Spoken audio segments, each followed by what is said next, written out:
Assalamualaikum warahmatullahi wabarakatuh. Om Swastiastu, Shalom, Namo Buddhaya, salam sejahtera untuk kita semua. Anak-anak, kalian bertemu lagi dengan Ibu Novita Martika Putri atau bisa dipanggil dengan Bu Novi. Hari ini kita akan belajar tema 1, selamatkan makhluk hidup. Subtema 2, hewan sahabatku. Pembelajaran 3. Materi apa saja yang akan kita pelajari hari ini? Yuk kita lihat yuk. Yang pertama ada perkembangbiakan hewan secara vegetatif. Dan yang kedua yaitu mendengarkan teks laporan. Sudah siapkah anak-anak untuk belajar? Ayo siapkan buku tulismu dan peralatan tulismu. Anak-anak, di pembelajaran 1 subtema 2, kalian sudah belajar tentang perkembangbiakan generatif pada hewan.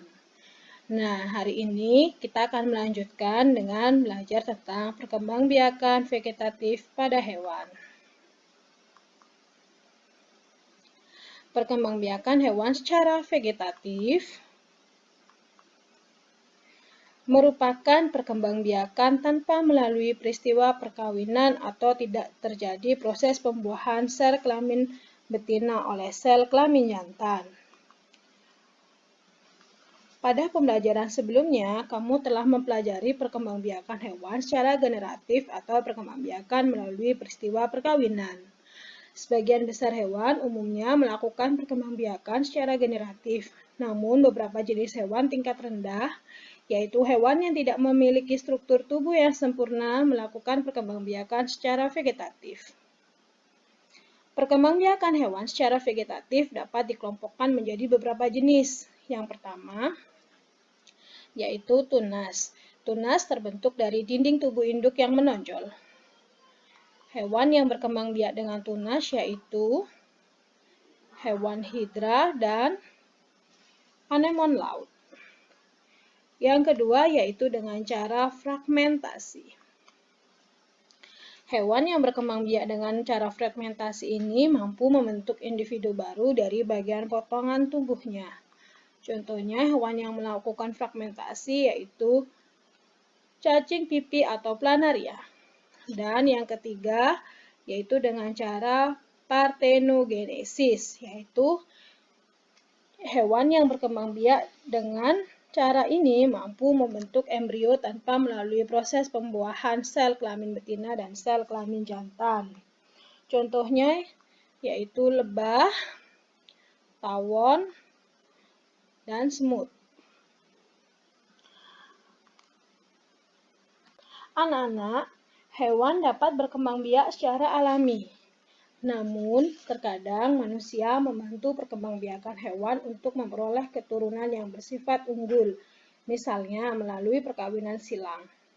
Manusia melakukan perkawinan silang dua individu dalam satu jenis dengan memperoleh individu baru dengan memperhatikan sifat unggul dari setiap individu yang akan disilangkan. Tujuannya untuk memperoleh individu baru yang memiliki sifat unggul dan dapat memperbaiki sifat keturunannya. Perkawinan silang biasanya dilakukan pada hewan ternak seperti sapi dan domba. Anak-anak, perkawinan silang merupakan salah satu jenis perkembangbiakan hewan secara generatif. Perkembangbiakan hewan secara generatif tanpa bantuan manusia disebut dengan perkembangbiakan generatif alami.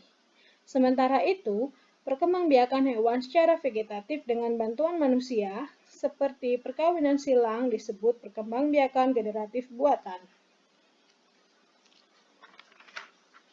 Nah, anak-anak, kalau kalian sudah paham, silahkan kalian kerjakan uji kompetensi berikut ini.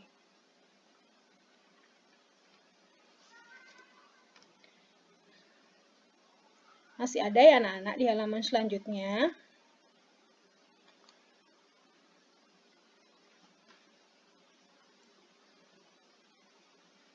Kalau kalian sudah menjawab di buku tulis kalian, ayo kita masuk ke materi kedua.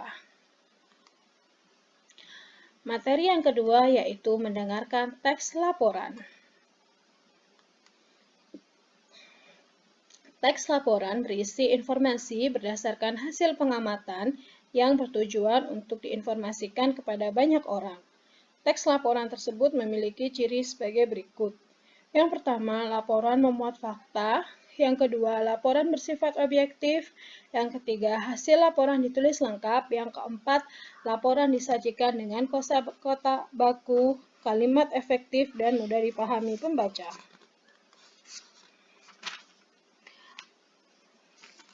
Nah, anak-anak, sebelum kalian mendengarkan teks laporan yang akan Ibu bacakan, silakan kalian siapkan dulu buku tulis kalian. Yang harus kalian lakukan pertama kali setelah menyiapkan buku tulis kalian yaitu fokus. Yang kedua, silakan kalian dengarkan dengan seksama. Yang ketiga, yaitu kalian harus menentukan ide pokok paragraf dari paragraf yang Ibu bacakan. Silakan kalian buat diagramnya terlebih dahulu di buku tulis kalian seperti contoh di slide Ibu ini.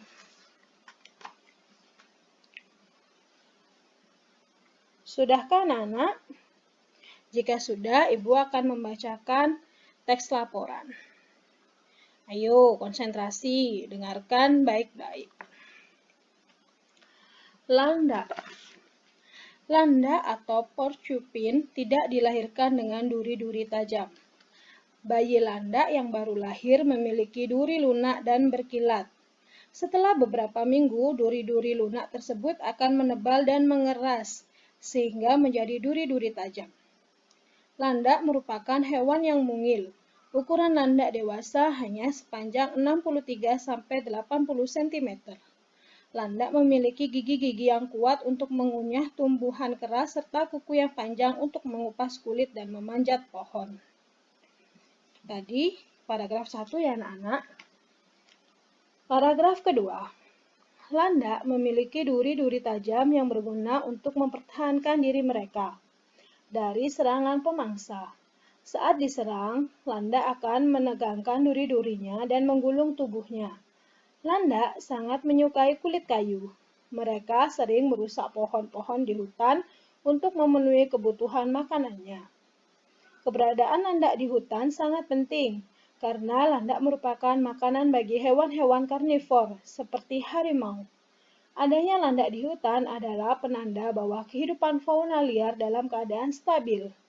Adanya landak di hutan juga merupakan penanda bahwa keseimbangan rantai makanan tidak terganggu. Bagaimana anak-anak? Sudah kalian catat ide pokok paragraf pertama dan ide pokok paragraf kedua? Kalau sudah,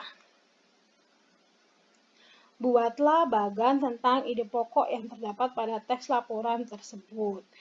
Kan tadi kan sudah buat bagan tuh. Nah, sekarang tinggal kalian isi dengan ide pokok yang sudah kalian tulis saat kalian memperhatikan dan mendengarkan Ibu membacakan teks laporan tentang hewan landak tadi.